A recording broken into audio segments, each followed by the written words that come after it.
This is not how we planned the first video. How we planned it was that it was going to be a big, cool setup with a backdrop and a script and a teleprompter and all sorts of things. And I was going to talk about Julius Caesar and populism and the problems that we're living through right now. But then a little international pandemic got in the way of this plan and we had to change it. So this is the low budget version of the first Jimdustries video, and here we are. In essence, I wanted to talk very, very briefly, well, not very briefly, probably at length, we'll see, about the world right now and why it might not be as hopeless as it seems. Right now, the world is undergoing a large-scale pandemic due to the emergence of COVID-19. I would be impressed if you've missed this in the news. But what it means is that many countries are on lockdown, like here in the UK, and so we all have a lot of time on our hands for silly little side projects or creeping existential dread. Now, the longer this goes on, the more that latter part, that horrible existential dread and hopelessness and all the rest of it starts to kind of take root in our minds, because it's a very insidious thing. It's easy for insidious things to take root in our minds. So I thought, and at the suggestion of my wonderful girlfriend, that I should sit down and talk about this for a little bit. Historically, most social, political, and economic change has happened as a result of one of two categories of factors. Firstly, the idea of external shock.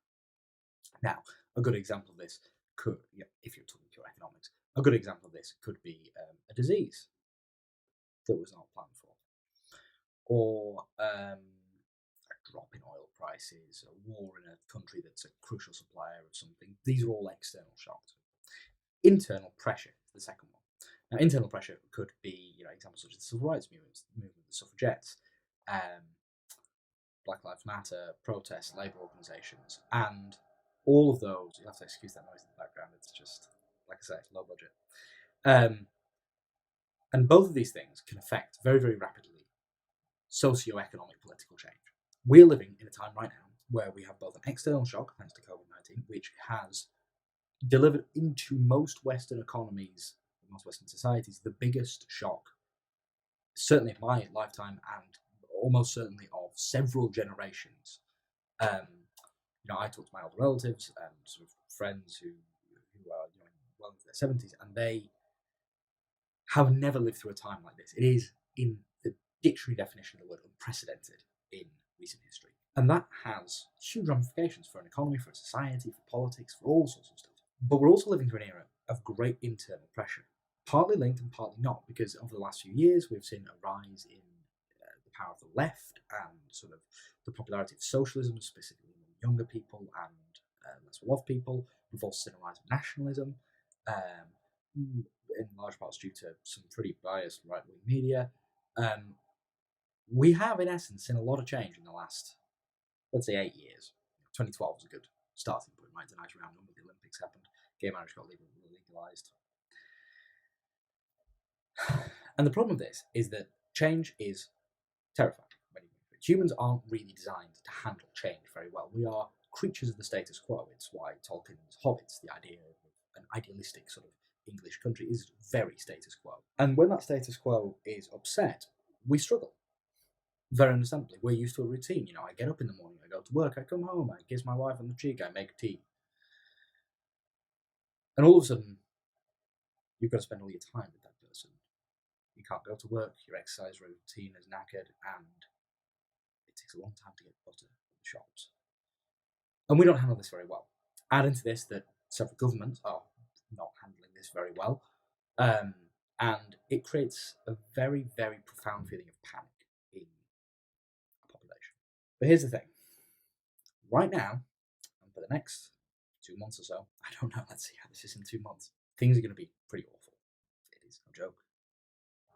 No understatement at all to say that, lots of people are going to die, fall ill, fall on economic hard times. There's going to be a lot that goes wrong in the next few months.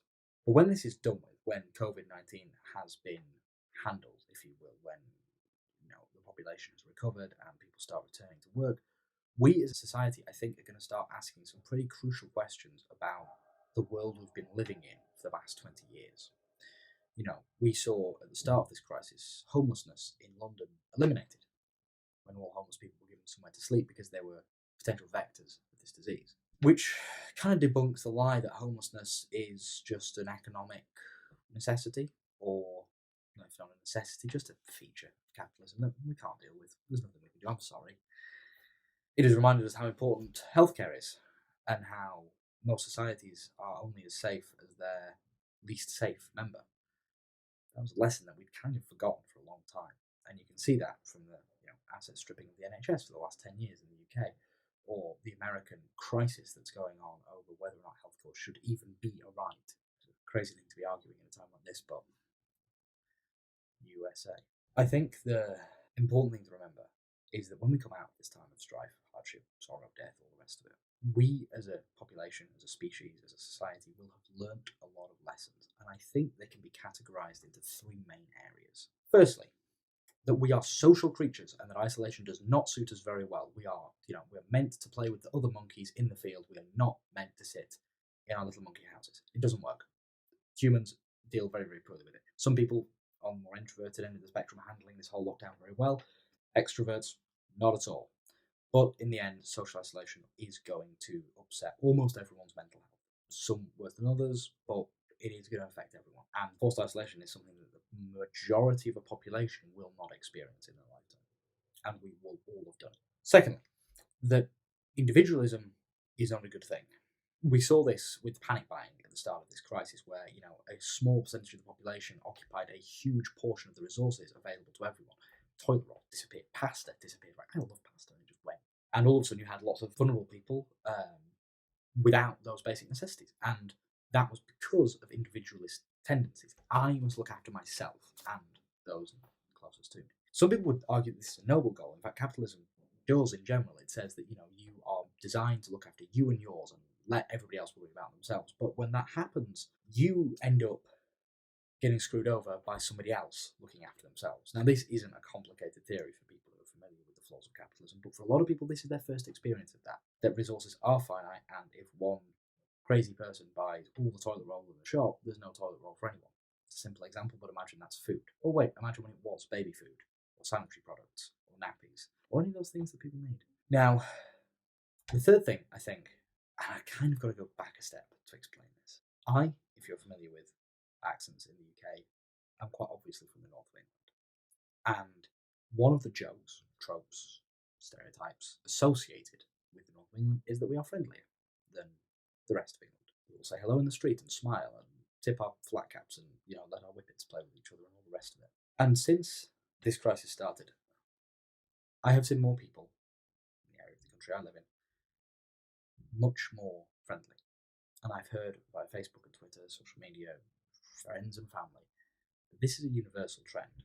That despite the social isolation, despite the fact that we're being told don't go within 2 meters of each other, people are talking more, offering well wishes, consolations.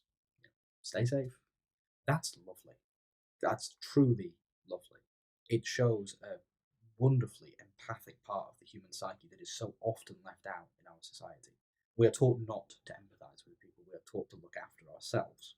Remember the previous point. And on the back of that idea that individualism is not a good thing, that unity and collectivism might be better, the social contract has become suddenly more important. How you talk to people, who you talk to, how encouraging you are, how maybe you're not quite so easy to anger because you're sort of a bit more understanding that other people are probably struggling too.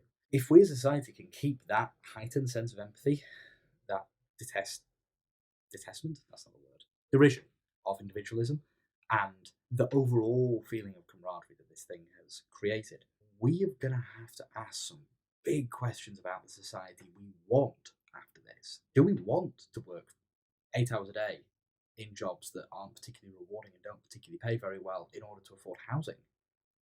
Do we want an economy that allows people to be homeless when we can just snap our economic fingers and it disappears? Do we want a health service that's so underfunded the people working in it are dying for lack of protective equipment? I don't think we do. Which begs the question of what can we do about this? Because, we've seen with the loss of the Labour Party in the UK and Bernie Sanders stepping down in the US and several other examples across the world, they're just the two I know best, apologies, the neoliberalist sort of status quo capitalist idea is carrying on, seemingly. So how do we, as a group of ordinary individuals change the world to be what we want it to be as a result of this massive shock. I've got a few ideas. That will probably wait for the next video or the one after that. But this was a quick 12-minute ramble, and thank you very much if you watched this. I apologise that it is being filmed on a webcam in front of the bathroom. COVID. Stay safe.